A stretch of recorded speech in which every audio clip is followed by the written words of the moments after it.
Use your time wisely before it's all gone. Today's episode is brought to you by SEO ProLab, the company that I trust to keep servenomaster at the top of Google. To save 10%, use the coupon code servenomaster at checkout. Go to servenomaster.com/SEO today.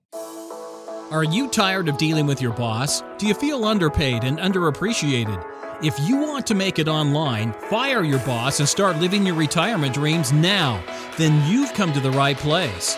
Welcome to ServenoMaster Podcast, where you'll learn how to open new revenue streams and make money while you sleep. Presented live from a tropical island in the South Pacific by best-selling author Jonathan Green. Now, here's your host. I'm still traveling on the road, and that means while I'm away from home, it's very difficult to create a normal schedule. It's very easy to let things slip behind. I'm about to step on a plane today that's going to take me around 18 hours to get back to America. Got to fly from here to China, from China to LAX. It's a whole thing. It's so far. And it's easy when you have something like that in front of you to get thrown off course. I've been traveling. I had to travel to the capital first to do some passport stuff, to get my paperwork ready, to go back and forth. There's always something going on. There's always challenges in our life. There's always something different. And it's very important to be efficient and effective with our time because we only have so much. I recently had a big scare with my eyes and started to think, oh my gosh, what if I can never work again? What if I can't type again? What if I have to totally change my business model into someone who can't see anymore? I got very scared. I went through a whole medical thing. It was a very big trauma for me. And fortunately, everything's okay now. But before I went to the doctor, I didn't know how it was going to turn out. And so for a couple of days, I was really, really worried until I had access to a good eye doctor. And time has just been heavily on my mind.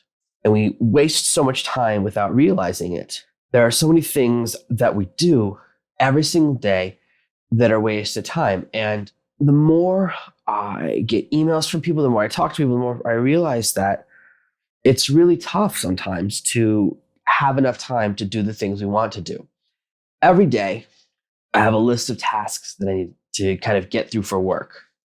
They're the tasks that I need to do, the tasks that I should do, and the tasks that I want to do. And I have to fight my way through the first two to get to the third, the stuff that I really, really enjoy. And what we need to do is develop structures and ways to increase the amount of time we have, increase our efficiency so we can spend more time doing the stuff we really want and the stuff that we really should, the stuff that will help us build our businesses for the future, the stuff that will help us plan for the future, the stuff that helps us take care of our kids, take care of our destiny, all of that stuff. So I want to start by thinking about how much time we waste every single day. One of the greatest wastes, and I've talked about this before, of course, is when we watch television, there are so many commercials, and even beyond that. Okay, so if you watch an hour of television, about 20 minutes of it's commercials now, or at least 15 minutes of it's commercials. So at least 25% of television now is commercials. And that's a wasted time. That's letting someone else market to you. And there are all these other little things we do throughout the day, whether it's checking email or playing on Facebook or playing on other social media platforms. I don't use most social media platforms for entertainment. For me, it's not fun, it's work. So I spend as little time doing those things as possible. Before I was working online, of course, I used to spend time playing the dumbest games online, the dumbest social media games. So the way I treat time, of course, has changed as my life has changed. We have these little moments that are wasted. How about driving to and from work? When I had a corporate job about 15 years ago, I worked for a large company. I used to drive to and from work, and it was 20 to 40 minutes each way. What you spend your time in the car doing can really change your path. How about your time in the bathroom? There are most people that likes to read in the bathroom or listen to some music. Maybe you spend, especially same job. When I had that same job, anytime I could go to the bathroom, the longer I can make the bathroom trip last, the better. It's like when you really hate your job, you're praying for a number two just so you can justify going to the bathroom for a little longer. You hate your job, you pick up smoking so you can have more breaks. All of these moments, we can decide how we use that time. Do we use the time for entertainment? Do we use the time for more efficiency? Do we use the time to listen to stuff that's educational? One of the other things that I find fascinating, and I just finished writing my new book, Procrastination, There's a huge section about this is meetings. Business meetings to me are almost universally a measure of the inefficiency of a company. It's really the best way to measure a company's health is to see how long and how frequently they have meetings. When I was younger and working as a volunteer in Wales, in the United Kingdom, when I was 21, 22, I remember one day we were going into a school the next day to do a presentation, like a 6-minute presentation. And every presentation you start by playing a little fun game because you're like visiting school and you want the kids to have fun. We had an 8-hour meeting choosing what game to play first. 8 hours. And I'm watching the people around me. Of course, I'm filled with rage. By the end of the meeting, I'm thinking about choking everyone. All I can think about is these people are the worst. And of course, when you're in a meeting and you try to leave the meeting and they go, what, you don't care about what we're doing? You don't care about our business? If you try and leave, you're going to get fired. And I was like, how is this meeting a good use of time? People who are bad at their jobs, people who are inefficient, use meetings as a way to mask wasting time. And so they will say anything and do anything to make sure you have these really long meetings. And it's a total waste of time. I worked for plenty of companies in the past. I worked for a lot of different places. The longer the meetings, the worse the company. A really good meeting is very efficient, it's very targeted, and it's quick. So we can look at not just how you use your time, but how your bosses use your time, how people around you use time. And when people don't respect my time, I hate them. It's one of the few things that I immediately respond with hate because it's the ultimate disrespect. The most precious thing that I possess is time. Same for you. Your time is so precious to me. I work so hard to put really tight, really good information into these podcasts to make them really quick because your time is so important to me. Last week, I wanted to listen to a podcast I try to listen to other podcasts. I try to do that more and more. And there's a podcast by someone else who's an author. It's a podcast for authors. And it was about copywriting for authors. That was the topic. The podcast was 86 minutes long. I listened to the first 30 minutes and they hadn't discussed that topic yet. And it was just the host just rambling and rambling. And it kind of filled me, like I turned it off. I was like, why are you wasting my time? Why does your podcast have to be so long? Now, some people enjoy that because it's a weekly podcast. They want to have something really, really long. For me, especially for educational business podcasts, get to the point. And I'm trying to do that for you right now by just giving you a thought to think about. We often think, I don't have that much time. And we don't, but we need to start by thinking about time and efficiencies and time that we can use more effectively. I talked recently about what do you do when the power goes out. That's why I have my notebook with me. I have my notebook with me right in front of me right now. It's not just when the power goes out. I know that I cannot crack open my laptop when I'm on the flight tonight. Airplanes have gotten smaller, or maybe I've gotten bigger. My laptop's a 13-inch MacBook Air. It's small, okay? It's just about the smallest one you can have. A few years ago, I had one of those netbooks that's like 10 inches. It was a nightmare. It was too small for my fingers. I tried that once. I tried really, really small. Didn't work for me. So I still have one of the smallest, but not the smallest, of course. And you can't get it to open and then into the back of the seat in front of you, unless you're flying first class or business class. And then, man, you don't want to. You're so comfortable, right? So depending on how I'm flying, it's very hard for me to work on airplanes. Now I know that. It's hard to open the laptop. It's hard to deal with a couple of other things. The air on the plane, I'm sure I'm going to have a cold tomorrow. The air on the plane, because it's so dry, always gives me a sore throat. I already have a sore throat from traveling I've been doing, being in the big city where there's so much pollution. So you need to think about and prepare in advance ways to adapt to different situations. So I know that while I'm on this trip, I have a couple of books that I want to read on my Kindle, a couple of business books, and of course, a couple of science fiction, urban fantasy books. I'm going to try out a couple of new ones, and I've got some thrillers I'm working on. But I've also got my notebook so I can write out, and I plan to write out at least 20 new podcast episode ideas. That's one of the things I can do. I can do a lot of notebook work on a plane. I'm good at that. There's things you can and can't do in different situations. In your car, you certainly can't crack out a notebook and start writing stuff down. But I was actually yesterday, speaking of efficiency, I got a message from one of my coaching students about dictation software. And I actually tried the new Dragon Dictation app on my phone, and it worked actually really, really good. So you can actually take notes right into your phone. He said something to me. I said, let me just fire up my phone right now. Let's see if it works. I actually hadn't used it in a year, this particular app, because I've been using it on my computer. But I said, let's try it. And it worked really good. I'm so surprised. It worked way better than I was expecting. You can find ways to adapt whatever you're doing. So we want to be good with our own time. There are areas of time that are wasted. There are places where our businesses waste our time. The problem is we go to a lot of meetings and we get indoctrinated into thinking that a meeting is the same as working. Meeting is what people do to make it look like they're working when they're not. I've been to meetings that are very efficient and they're very fast. A really good meeting can be 20 minutes or less, where everyone kind of explains what they're working on, so everyone kind of has an assessment and it's quick. But meetings that meander, and that's usually like mid-level and below in the company, have the bad meetings. We get trained to think that's part of business. So, for example, for me, I try to avoid having meetings as much as possible, even phone meetings. If I hop on the phone with someone, I can end up talking for too long. So I don't do that many phone meetings too. We want to avoid things that put our mind in the wrong place or train us the wrong way.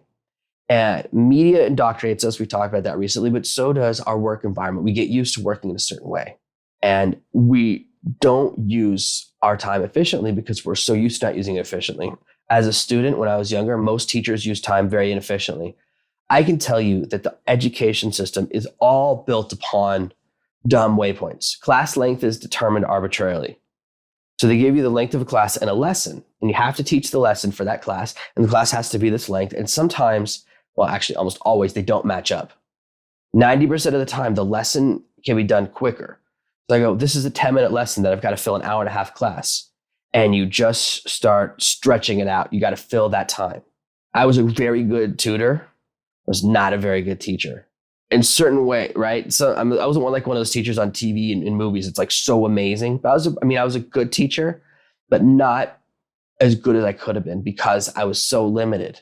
So I have to fill time, and you're not allowed to go into the next lesson. So you're only allowed to teach a small lesson. And then sometimes they'll give you a lesson that's too big for today, and you have the same problem. And you go, okay, you got to finish the lesson. When you get home on your own, good luck. That's one of the reasons why so many parents, they're against Common Core, because of this idea. Every day, the teacher has to teach a specific lesson. And it doesn't matter how many kids in the classroom. It doesn't matter what day of the week it is. The lesson has to be a specific length and has to teach this message. And it's not universal. Not every student in every class in America learns the exact same lesson in the fixed amount of time from a book. It's the rigidity that bothers parents the most. I totally get that. I'm definitely going to be homeschooling my kids, and people have started sending me really cool homeschool stuff already, like good homeschool advice. I don't know if you guys know this, but when people send me advice like that, I almost always take it. People send me advice about a book to read. Someone sent me advice about 2 books. Someone sent me a book yesterday or 2 days ago about a book to teach my kids to read and a book to teach my kids to draw. And I already added them to my Amazon wish list. If you'd sent me the list a week ago, I would have ordered them so I could pick them up when I'm in America. Now it's a little tight to try and do that. I don't think I'll be able to do it this week. So I'll have to find another way to get those 2 books, but they're added to my list and I will acquire them. They're on my list of things that I'm going to acquire. I can't think of the last time someone sent me a recommendation and I didn't do it.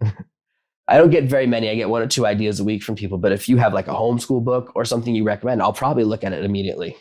I'm very reactive to that stuff because I love the two-way street of communication. But the problem with public education, it's not the teachers, okay? It's the system. It's a system that says every lesson has to be a specific length and you have to follow these rules. The more the complexity of the rules are, the less efficient time use is. So as children, we get used to inefficient time use. We get used to people who teach a certain way because they have to. That's why so many teachers get burned out after a few years. Every teacher is so excited the first 3 years, and by year 10, 20, they're just not into it anymore because they're not allowed to do what they want to do. And that's something that it's too bad. So I don't have a problem with teachers. I don't blame teachers at all. I blame the system. The same thing, a lot of people have problems with the police. It's the system, it's the rules. If the police didn't have to write a certain number of tickets every month in order to keep their jobs, if they didn't have to use speeding and other traffic violations as a form of tax to pay their own salaries, police would act very differently, right? They could spend more time solving crime. They could spend more time learning more advanced things. They could spend more time in their communities. They could spend more time using their time more efficiently. No one becomes a police officer because they want to pull people over, okay? We never think about that, do we? It's not their desire. That's like the last thing you want to be doing as a cop. Everyone joins the police because they want to help people and they want to solve crimes, right? They watch all those amazing cop shows when they're kids. They want to go undercover. They want to solve murders, all things that are wonderful. There's no cop shows about wanting to write tickets. But then they get there and they go, oh, if you don't write 40 tickets a month, you're fired, right? And sometimes they're not allowed to say that, but they kind of hint that, hey, you don't hit your quota, something bad could happen, but we can't say what. So It's the systems we get put into indoctrinate us into thinking in certain ways. We grow up as children thinking, oh, time is really efficient. It's more about how you use time. Same thing with jobs. We go to job, we have to work the hours. When I used to work a job, when I was working at my high-end university, I worked at the 17th best university in America. And they gave me a 6-month assignment and I fixed it in 2 hours. I said, okay, give me the whole assignment, give me 6, and I did it. They go, this will take you 3 to 6 months. And 2 hours later, I came back and I said, it's finished. What do you want me to do? Do I get the next 6 months off? Of course not. They had nothing left for me to do. That's one of the reasons they were looking for a way to fire me, okay? They were already looking for excuses even before some of the other things that happened, even before they found my first blog. When you're super efficient, people that are inefficient start to hate you because your effort shines the light on their lack of effort. And universities are bureaucracies, just like teaching is. And teaching in school has a bit of bureaucracy. In university, it's a whole new level because it's a larger institution. And just like local government has some bureaucracy, as you get bigger, bureaucracy gets worse. When you go from dealing with local to state to national bureaucracy, it's a larger machine, which means the inefficiency goes through the roof. When I read that study, it's published in the Huffington Post, a few other places, it said that the average person at work spends more than 6 hours a day playing with email. It's 80% of your day. It's an 8-hour workday. We're trained to measure success in time rather than project completion. So we have to begin to change our mindset and change the things that we do. I used to really like listening to the Howard Stern show for entertainment. The problem is there are several, whether you like it or not, and I know that it's like offensive to some people, and it's not even that. I didn't start listening to it actually when I was young. I listened to it only after he was on satellite radio because I had satellite radio. I was never in New York. I never lived in the East Coast. So I would listen to it because it was long. The reason I like listening to that radio show is because it's like 4 or 5 hours. I would listen to it because it's so long. So I'd only do one thing to have in my headphones all day. But I realized over time that it indoctrinated me into a certain number of thoughts. It affected the way I thought about talking to other people. It affected the way I thought about talking to women. It has a lot of mindsets that I realized were affecting my behavior, and I wasn't thinking about it. So I was using my time inefficiently. But then I switched to listening to my friend's podcast. I actually switched to listening to Art of Charm podcast a lot. I interviewed Jordan just recently. I interviewed Jordan, I think it's episode 116, or maybe it's 118. But I interviewed Jordan very recently. He runs one of the biggest and most successful podcasts in the world. And I used to listen to it before I would go out. I would go out because I was like, I got to learn how to talk to women. I don't want to die alone. I got to figure out how to ask a woman on a date. And so I would listen to their show and then I would go to a bar, but then I'd get there and I couldn't do anything because I had too much fresh ideas in my mind. And I would be in a listening state. See, right now you're listening to me and you're in a listening state. To transition into talking is a big change for your mind. It's a transition, kind of like in the morning when you wake up, the first words out of your mouth are a little bit tough. The first words out of my mouth were to you this morning. I woke up early. I'm in the city. You might be able to hear some road noise in the background. I can't believe it. 5:10 in the morning, there's still people making noise outside, but I wanted to talk to you. And first talking and transitioning out of a listening into a talking state, transitioning from receptive into projecting state, I found that was a problem. So even when I thought I was using my time efficiently, and Jordan actually has a wonderful podcast, very educational, has some really amazing stuff. I mean, it's all about how to be charming. It's really, if you're in that place, it's really good. It's really into personal development, some really cool stuff. But I would be in a listening state and I couldn't talk to anyone. It would be hard for me to transition into talking. That's why I then switched to listening to Nickelback. And I don't know why they're like the band everyone hates. I was actually talking to my friend about it the other day and I said, I got to double check. Maybe I'm missing something because before I'm going out, love listening to Nickelback. And I pulled up my mix. I still have a Spotify playlist of my 5 favorite Nickelback songs. They're not radio ones. None of them are ones that you've heard on the radio. They're ones that are like, I guess, lesser known. I don't know, but they're the 5 in my going out mix because they're exciting. They're about going out and having a good time and having a couple of drinks. And I like to sing along with them. That's the key. When you sing along with it, then you're kind of participating, you're communicating, and it puts you in a communicative state of mind. So when I switched listening to Nickelback, I got much better at talking to women. I got much better at having fun when I go out. And all of that effort, of course, eventually led to where I am now, where I'm super married. You know, we have 2 kids. My son just turned 1. We're planning on having another child. I'm trying to wait 3 months so that I want all of my children born 2 years apart. I want to have that 2-year separation. So we only have 1 kid in diapers at a time. That's the effort we're trying for. My wife, of course, wishes she was already pregnant right now. She loved being pregnant. She loves having kids. I love having kids too, but I want to have like a good separation. So hopefully come June, around June, we'll start having for another kid. I learned my lesson last time because the day she said, let's start trying, I said, okay, yeah, maybe we should have another child. She was pregnant the next day. So I learned my lesson. I have to be super strict because if I even blink, she can get pregnant. Last time she got pregnant on the very first day. So as much as we think we're using our time efficiently, sometimes we're not. Sometimes the things we do actually aren't that great. So it's not always the best time for you to listen to this podcast. It's always best for you to listen. Sometimes you need to be in an expressive state rather than a receptive state. I talked to someone yesterday. I was talking to someone who's another amazing student who's older than me, generation before mine, greatest generation, not a millennial. And he only works in absolute silence. Now, I listen to music about half the time and have a spectrum of what I listen to. I almost only listen to dance music, and I have about 7 or 8 favorite stations. I listen to a website called Digitally Imported, and it's just DJ mixes. And the reason I do that is that I can choose what level of like intensity I want, whether I want like really relaxed music, like background music. They have a channel that just sounds like the noise you'd hear between 2 space stations. It's like really atmospheric, really relaxed. There's no drums. It's just like, so any spectrum you want, right, of the level of noise and the instrumentation you can choose. So I most of the time listen to music without words. If there's words, I get a level of distraction. So sometimes I listen to super intense, no words, and then sometimes I listen to super intense with words, depending on what I'm working on. And sometimes when I'm working, I watch television and movies, but it's only when I'm working on specific stuff, only when I'm doing website building, which is a lot of graphic stuff. It's kind of moving stuff around, not when I'm writing text on a website, or when I'm doing graphic work, when I'm designing images like a product cover. For example, when I make a course, I then have to make an image that looks like the cover of a CD box for every single lesson, like 15 lessons. When I'm doing that, which is repetitive work, that's when I'll put on television. So only when I'm doing the most repetitive and least thought intensive of work, that's when I do those things. Everything we do, think about not just how it entertains you or how it educates you, but how it affects you. And what I want you to think about today, the lesson to think about today is how efficiently are you using your time? And a lot of my family's lawyers. My sister in her law firm, she has to fill out a little form to say what she used every 3-minute block of her time for at the end of the day. Lawyers love to bill clients. It's all about billable hours. And instead of saying, oh, I worked for this client for an hour, it's I worked for this client for 9 minutes. You write that down. You get billed for every 3-minute block of time.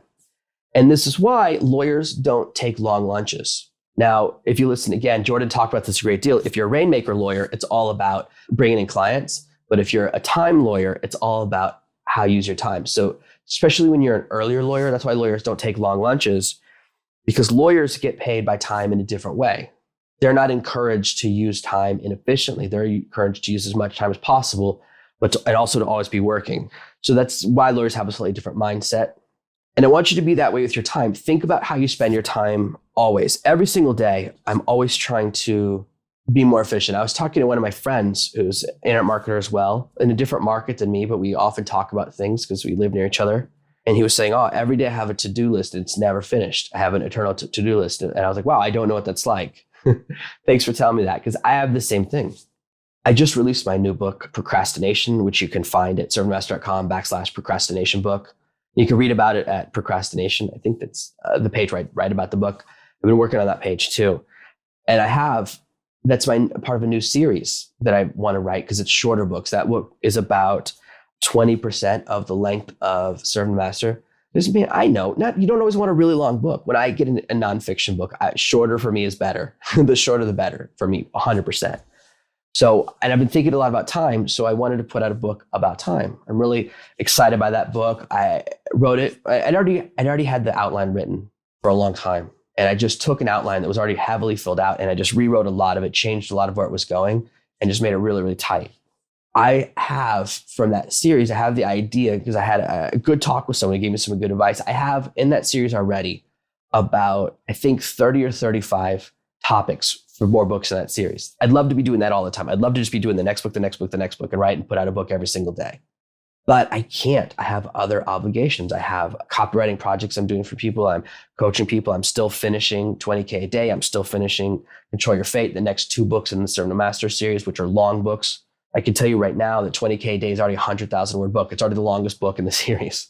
The book about writing fast is also apparently the book about writing long.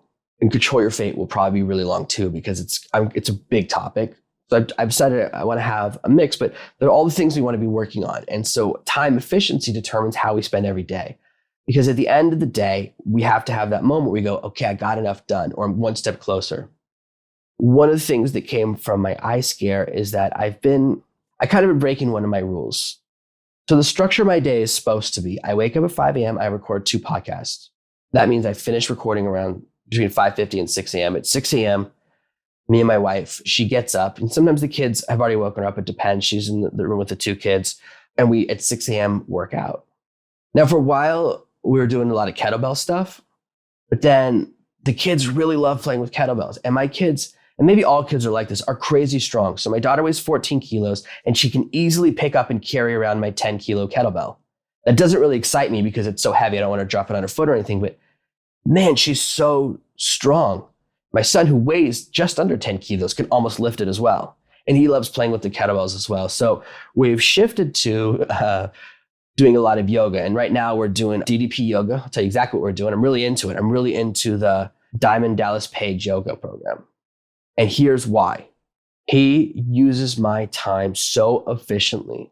I have so much affection for the program because it's fast. So right now, they're you know when you get those like exercise videos, they have like 20 lessons or 10 lessons, and whether they're doing P90X or Insanity, I've done a bunch of them. You have to do repeats. It's the reason I got tired of P90 is because the guy tells the same like 4 or 5. He tells the same. Well, he doesn't tell the same. He tells 4 or 5 jokes. But once you've watched the video 5 times, you know where all the jokes are. You know when they're coming, and they kind of start to make you insane. So it's hard to find stuff that uses your time really well and that doesn't annoy you when you watch it over and over again. And the video that I have to watch right now, the one I'm going to have to watch this morning by myself, doing yoga on a wooden floor by yourself is not fun. But it's 25 minutes. It's 25 minutes. And by the end of the 25 minutes, I am shredded. Every muscle in my body is aching and I'm so sweaty. And unfortunately, his program, there's no longer an affiliate program, so I can't get a commission for recommending it, but I do use it. And I love that it's very entertaining as well. The repeats don't bother me, which is amazing to me, but it's so efficient.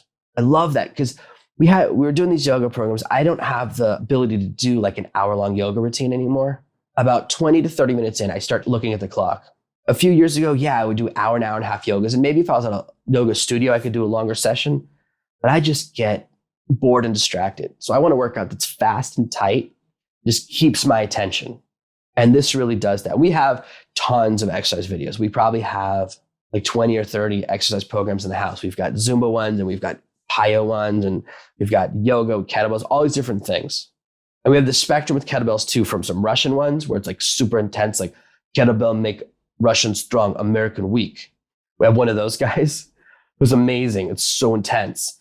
And then we've got all the way to the other ones, which is like ladies teaching yoga, like let's do yoga and let's just burn the fat, ladies. And I actually like those ones more because again, it's got that intensity, but when it's too long, I can't keep my focus. So I love when people use my time efficiently and I pay attention to that. So my day does that. Now, then the problem I've been having is that I start work at 7. I eat breakfast between 7 and 8 I eat breakfast at my desk now because usually I'm just checking email and stuff or kind of doing my day warm up. Then at noon, I always eat lunch at noon. So I stop working and I eat lunch at noon and I take an hour off to kind of rest my head and rest my eyes no matter what. And I spend that hour like usually reading or like relaxing, sometimes playing with the kids. But the kids are with me for a lot of the day anyways. My kids are almost always in the room while I'm working. Probably 80% of the day, someone's in the room with me while I work. I love being with my kids. So only sometimes do I need like solo time. But then I'm supposed to end my day at 3 p.m. Okay? Supposed to work from 7 to 3 p.m. and then just stop. That's kind of the reason I want to stop at 3 is because that gives me an hour, 2-hour window to get on the ocean where it's not too bright. It's not like noon where the sun's directly above me, like cooking down, but it's like the perfect temp where I live. It's like the best time because the sun's like not too bright. It's not too in your eyes. It's nice. But lately I've been slipping past that. I've been staying and working until way long. Sometimes I'll work till 9 or 10 p.m. because I just want to finish projects. I'm working on too many different things. I overextend myself. And I realize it's hurt my eyes. It's why I'm having a problem with my eyes. It's the punishment for working too hard. Not because I have to, but because I love what I do, because I take on so many things. I want to be doing more things. And it's too much for my body.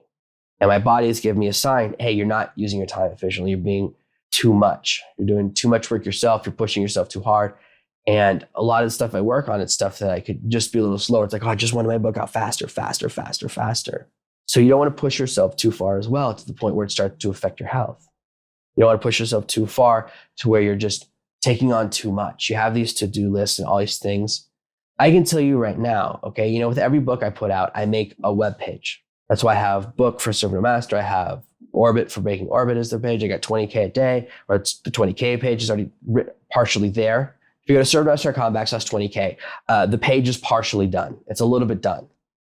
The problem is when I did book, I set the bar for myself, and that page is so long. That page was so long, it crashed my old web design. That's one of the reasons I had to switch to a new design. It was too long.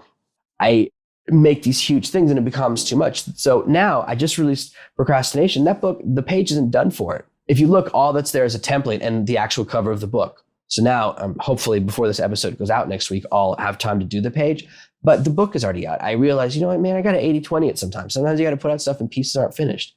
I got an email this weekend from a guy, and I can't tell you how much I appreciate this. In chapter 151 of ServenoMaster, I promised a coupon for 50% off of Words to Profit Mastery for anyone who checks the bottom of that page. And I forgot that. I forgot. A year ago, I made a promise in a book, and I forgot to add that to that page. And several people over time have emailed me asking for that coupon. I go, man, where do I promise that? Is that in an email? I was looking through old emails. I was looking at websites. I was like, where do I promise that? I don't remember that. And he sent me the exact spot in the book. He goes, no, it's chapter 151. That's why I know the number, because I went and looked. And I go, oh man, I totally forgot that. So I then changed the book page. If you look at the bottom now, there's a bottom right down there where you can click a button, send a picture of a review of ServenoMaster, and immediately get the coupon code. So now you don't have to wait for me to tell you. It automatically checks it and does it. I had set up a piece of software to do it for me. So it's there in place. You don't have to email me, ask for the code, and kind of make it hard. I made it easy again. I forgot I made a promise, but someone told me, and now I add it to the bottom of the page a year late. So sometimes things aren't all the way done. And this is, again, the 80-20 rule. How efficiently are you using your time? The book's still been selling great. It's been very good, but I always want to do things better. It's okay when you notice that something wasn't done perfectly. It's better to get stuff out there quickly and keep improving it. And I love when people give me feedback. I love when people tell me about mistakes on the website, because I know they're there and sometimes I forget. I still need to record a video for the start page. I can't do it right now because I want to record it somewhere beautiful. And right now, who wants to see a hotel room? That's not exciting. So we want to use, on a core level, our time efficiently, both in mindset at work and in our entertainment. Think about how you spend your time. Think about how you can use it more efficiently. Think about how you can be more effectively, and kind of just spend some time assessing your ego. How much of my time am I wasting? And is there a better way for me to use it? Have I just gotten used to operating in a certain way? We always see those people, especially people who are working in college, who read a book while they're at their job. They're kind of doing two things at once, and it's the only way to use their time efficiently. Think about these things. Be like a lawyer. Check your time. I don't know if you have to do 3-minute assessments, but it certainly will force you into using your time wisely. Now, I realize that this podcast episode is a little longer than some of the previous ones, but that's how important it is to me. And I just had a lot I wanted to share with you. So use your time wisely before it's gone. Thank you for listening to this week's episode of ServenoMaster. Make sure you subscribe so you never miss another episode. We'll be back tomorrow with more tips and tactics on how to escape that rat race. Head over to servenomaster.com/podcasts now for your chance to win a free copy of Jonathan's bestseller, Serve No Master. All you have to do is leave a 5-star review of this podcast. See you tomorrow. Thank you for listening to this episode of the Serve No Master podcast. Join me on my Facebook page at facebook.com/ServeNoMaster.